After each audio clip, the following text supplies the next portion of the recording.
సాధారణంగా స్టేజ్ మీదకి వచ్చినప్పుడు ఎవరెవరి మధ్య ఎలాంటి కెమిస్ట్రీ ఉందన్నది కొంచెం బయటపడుతూ ఉంటుంది సార్. స్టేజ్ మీదకి అందరూ వచ్చినప్పుడు ఎవరెవరి మధ్య ఎలాంటి కెమిస్ట్రీ ఉందన్నది బయటపడుతూ ఉంటుంది. ఓకే. సాహు గారు వచ్చారు, కూర్చున్నారు.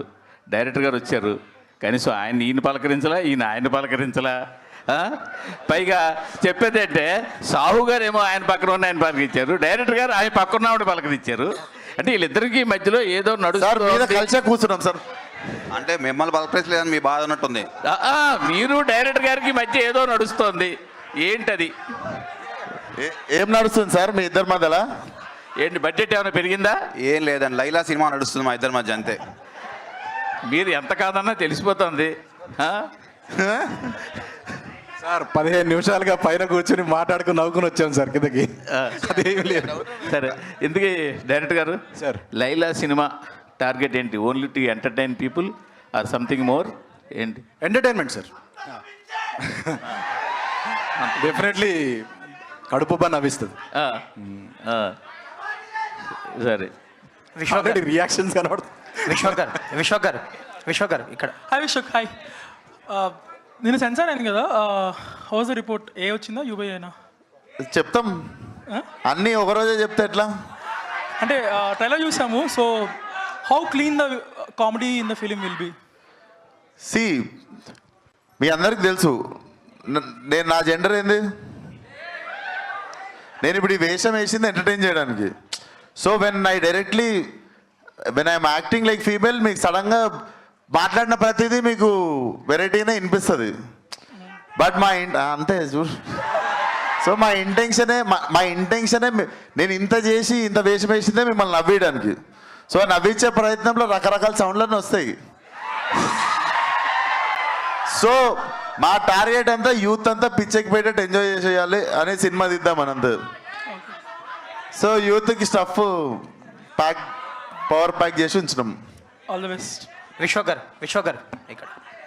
సార్, ఇక్కడ మీ ఈ సినిమాకి సంబంధించి మీకు టఫెస్ట్ పార్ట్ ఏంటి? అంటే ఈ గెటప్ వేయడమా, లేదంటే ఏమన్నా పర్టికులర్ సీన్స్? ఇంట్లో ఒక్కడనే ఉండడం సాయంత్రం పూట. ఎందుకంటే ఈ గెటప్ వేసుకొని బయట తిరిగితే నన్ను సగం మంది గుర్తుపట్టకపోతుంటే అంటే మెయిన్గా చీర అన్ని కట్టుకున్నాక వేరు, అన్ని తీసేసిన తర్వాత నాకు గడ్డం లేకపోవడం, సన్న ఐబ్రోస్, షర్టు ప్యాంట్ వేసుకుని తిరుగుతా కదా ప్యాకప్ తర్వాత ఆబ్వియస్లీ. సో ప్యాంటు షర్ట్ వేసుకొని ఈ గెటప్లో సాయంత్రం అయ్యేసరికి ఇంట్లో ఒక్కడనే ఉండడం, 1.5 మంత్ ఎక్కువ ఫ్రెండ్స్ని కానీ ఎక్కువ బయటికి వెళ్ళడం, ఫంక్షన్లకు వెళ్ళడం ఏం జరగలేదు అనమాట. So that was the toughest part. Acting మిగిలిన అవన్నీ ఇంకా అందరు కష్టపడ్డాం మనం కూడా. ఈ గెటప్ కి పర్టికులర్గా ఎంత టైం పట్టిందండి? 2 hours పడుతుంది. 2 hours పడుతుండే తీయడానికి కూడా. 2 hours పడుతుంది. అది కూడా నేను తొందర పెడితే నాకు ఓపిక తక్కువ బాబు, ప్లీజ్ ఫాస్ట్గా చేయండి అంటే 2 hours, లేదంటే వాళ్ళకి మంచిగా 4 గంటలు ఇచ్చినా చేసేటోళ్ళు. సాహు గారు మీ బ్యానర్లో ఇప్పటి వరకు చాలా డిఫరెంట్ ఫిల్మ్స్ వచ్చినాయి, ఒక్కొక్క జోనర్ టచ్ చేసుకుంటూ వచ్చారు. ఈ పర్టికులర్గా దిస్ టైం ఎంటర్టైన్మెంట్ అని ఫిక్స్ అయ్యారా ఈ కాంబో, ఈ స్టోరీ చెప్పినప్పుడే? అంతే కదండి, ఎంటర్టైన్మెంట్ వచ్చి ఈ సినిమా చేశాను. So entertainment genre. Entertainment zone, full on entertainment. Vishwak గారు హాయ్ సార్.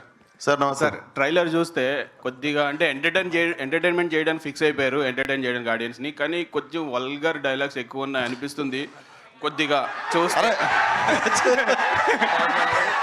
సో ఎంటర్టైన్ ఆడియన్స్ని ఏంట్రా అయినా సార్ మీరు మా యూతే కదా, ఇట్లా చేస్తే ఎట్లా సార్ మీరు? కానీ అదే అంటే ఎంటర్టైన్ చేయాలంటే ఇలా ఎంటర్టైన్ చేయాలని ఫిక్స్ అయిపోయారా? రకరకాలుగా చేస్తాం సార్, కోసమైనా వచ్చిన ప్రతి సినిమా ఒకటేలాగా తీయలేం కదా, ఇదో వెరైటీ, టేక్ ఇట్. చాలా శుద్ధపూస్తున్నారు మీరు కదా. సాహు గారు ఇంక తర్వాత సినిమా చూసిన తర్వాత మాట్లాడు. డన్. విశ్వక్ గారు. సార్ నమస్తే సార్. నమస్తే సార్, నేను వెంకట్ ఎన్టీవీ సార్. సార్ నమస్తే సార్. మీరు మీ ఏ ఈవెంట్కైనా నందమూరి హీరోస్ని తీస్తుంటారు కదా, ఇదేంటి మరి సడన్గా మా బాస్ని పిలిచారు, నందమూరి కాంపౌండ్ నుంచి ఇటు వచ్చారు? కాంపౌండ్లు మీరు వేసుకుంటారు, మాకున్న కాంపౌండ్ ఒకటే, మా ఇంటి కాంపౌండ్. ఇక్కడ కాంపౌండ్ ఏం లేదు, ఇండస్ట్రీ అంతా ఒకటే. And boss is boss. And మేము అభిమానించేటోళ్ళు ఉంటారు. అట్లా ప్రతిసారి మా కోసం ఉన్న వాళ్ళని ఇబ్బంది పెట్టి మాటికి పిలవం కదా. అండ్ దీంట్లో మాకు ఫ్యూచర్ ప్రొడ్యూసర్ రిలేషన్ ఉండొచ్చు, మా రిలేషన్ ఉండొచ్చు. అండ్ మా నాన్నకి చిరంజీవి గారికి రాజకీయాల టైం నుండి పరిచయం ఉంది. సో ఆ టైంలో మా డాడీ ఎమ్మెల్యే కంటెస్టెంట్ మలక్పేటలో. He was always like well wisher since when I was kid. So రావడానికి 1000 కారణాలు ఉంటాయి. మీరేయకుండి కాంపౌండ్లు ఆల్రెడీ అనవసరంగా లేని వాటికి అందరు హేట్రెడ్లు పెంచుకొని ఒకరినొకరు ఏవేవో అనుకుంటారు. మీరు ఇంకా ఇట్లాంటి డైల్యూట్ చేయండి, కానీ మీరు వచ్చి మళ్ళీ ఇంకొకటి పెట్టకండి మొదల. This is very clean place. మా అందరం చాలా మంచి ఇంటెన్షన్తో ఒక సినిమాని ప్రమోట్ చేసుకోవడం కానీ, ఫంక్షన్ పిలవడం కానీ, చాలా పెద్దరిగా చాలా మర్యాదతో మేము పిలుస్తాం. మీరు వచ్చి దాన్ని మెల్లగా దాంట్లో ఏం వేయకూరు దాంట్లో అంతే. ఓకే సరే, గతంలో రాజేంద్ర ప్రసాద్ గారిది మేడం వచ్చింది, ఎస్ ఆల్రెడీ చూశారు, యాజ్ ఇట్ ఈజ్ సేమ్ అలాగా ఉంది. ఇప్పుడు లైలా ఇలా చేస్తున్నారు. దానికి ఇక్కడ థియేటర్లో అంటే ఆ కెమెరాలు వెనక స్పేస్లో ఉన్నోళ్ళలో హార్డ్లీ నాకు తెలిసి 4-5 చూస్తుంటారు. 2 దశాబ్దాలు అయిపోయింది ఆ సినిమా వచ్చి. సో ఈ 2 ఇప్పుడు అందరిని అదే క్యాసెట్ వేసుకొని చూడమందామా? వీళ్ళకు కొత్త క్యాసెట్ ఇవ్వాలి కదా. ఇప్పుడు సోషల్ మీడియా, వీళ్ళ కోసం టీవీలు ఉన్నాయి, అన్ని వస్తూనే ఉంటుంది, అది రిపీట్ అవుతూనే ఉంటుంది. సార్ కామెడీ సినిమా వచ్చిందని నెక్స్ట్ కామెడీ సినిమా చూడమా? ఈ జానర్లో సినిమా వచ్చి 2 దశాబ్దాలు అయిపోయింది. ఆ రెఫరెన్స్ మీరు వాడుకున్నారంటున్నాను. రిఫరెన్స్ ఏం వాడలేదు సార్. నేను ఊహ తెలియని టైంలో చూసిన సినిమాలు అవి. బట్ నేను ఈ జనరేషన్కి ఇప్పుడు ఉన్న ఫిల్మ్ మేకింగ్కి కానీ, ఇప్పుడు రైటింగ్కి కానీ, ఇప్పుడు ఉన్నవన్నీ వాడుకొని మేము ఎట్లా చేసినాం అన్నది I wanted to fill this gap అన్నట్టు. తెలుగులో వచ్చి టైం అయిపోయింది సినిమా. కోయి ఈ పాట కొద్దిగా అంటే ఇది ఒక మతానికి వాళ్ళు ప్రేయర్ చేసుకునే దాన్ని మీరు ఇలా వాడటం ఏంటి అసలు కాదు సార్, అసలు కాదు. మీరు వెళ్ళి రీవిజిట్ చేయండి ఆ వీడియోని. మీరు మాట్లాడిన తప్పైతే మీరు కరెక్ట్ చేసుకోండి. అది డెఫినెట్లీ ఒక సరదాగా మనిషి అండ్ మాకు డైరెక్ట్లీ ఆ మనిషితో మాట్లాడడం జరిగింది. ఆ మనిషి మాకు మీరు పెట్టుకున్నారు, గుర్తించారు, వీఆర్ వెరీ హ్యాపీ అని చెప్పి ఆ మనిషి మాతో మాట్లాడడం జరిగింది.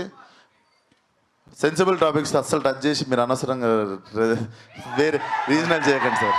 Okay, not right. ఎందుకంటే మనం రెస్పాన్సిబుల్గా ఉన్నామంటే మనం ఫస్ట్ ఆఫ్ ఆల్ ఒకటి బ్యాడ్ జరగడానికి మనము రీజన్ కాకుండా ఉండడమే పెద్ద హెల్ప్. ఆ హెల్ప్ చేయండి చాలు. సాహు గారు నెక్స్ట్ మీరు చిరంజీవి గారితో సినిమా చేయబోతున్నారు కదా, అంటే అనిల్ రావిపూడి ఆయన మేకింగ్ మొత్తం కూడా కామెడీ, ఎంటర్టైన్మెంట్ ఉంటుంది. ఆ జోనర్లో ఉండబోతుందా లేకపోతే ఇంకా నెక్స్ట్ ఏమన్నా? సేమ్ అనిల్ జాన్లో సినిమా అండి. Anil genre same commercial cinema. ఎప్పటి నుంచి స్టార్ట్ అవ్వబోతుందండి? ఒక 4 months తర్వాత స్టార్ట్ అవుతుంది. సాహు గారు, ప్రొడ్యూసర్ గారు సాహు గారు హాయ్ అండి. హాయ్ అండి సార్, ఈవేళ రేపు చిన్న సినిమాలు మీడియం సినిమాలకి ఏంటంటే ప్రొడ్యూసర్లు కొద్దిగా ఇబ్బంది ఉంటుంది. ఈ ప్రొడ్యూసర్లకి కొద్దిగా ఇబ్బంది ఉంటుంది. ఈ ఓటీటీ ప్లాట్ఫామ్లతో మాట్లాడుకుని డేట్లు వేయడం అయ్యింది ఇబ్బంది.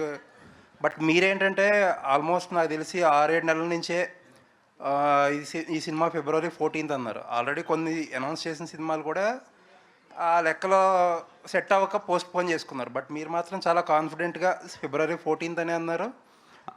అప్పుడు ఆ డేట్గా వస్తున్నారు. అంటే ఏం లేదండి, ఇప్పుడు ఆ సినిమాలన్నీ ఏంటంటే అనుకున్న టైంకి రాలేక పోస్ట్ పోన్ అవడం వల్ల మళ్ళీ డేట్ దొరకపోవటం వల్ల ప్రాబ్లమ్స్. మనం అనుకున్నప్పుడు స్టార్ట్ చేసినప్పుడే Feb 14th ఇది రావాలని టార్గెట్ పెట్టుకుని ఫినిష్ చేసాం. సో మన ఓటీటీ వాళ్ళతో కూడా చెప్పాం Feb 14th సినిమా వస్తామని. సో ఒకవేళ మన డేట్ మారుంటే నాకు ఆ ఇబ్బంది ఉండేదేమో, వాళ్ళు చెప్పిన డేట్కి వేయాల్సి వచ్చేదేమో. బట్ ఇప్పుడు మనం చెప్పిన టైంకి వచ్చాం కాబట్టి ప్రాబ్లం ఎక్కడ లేదు.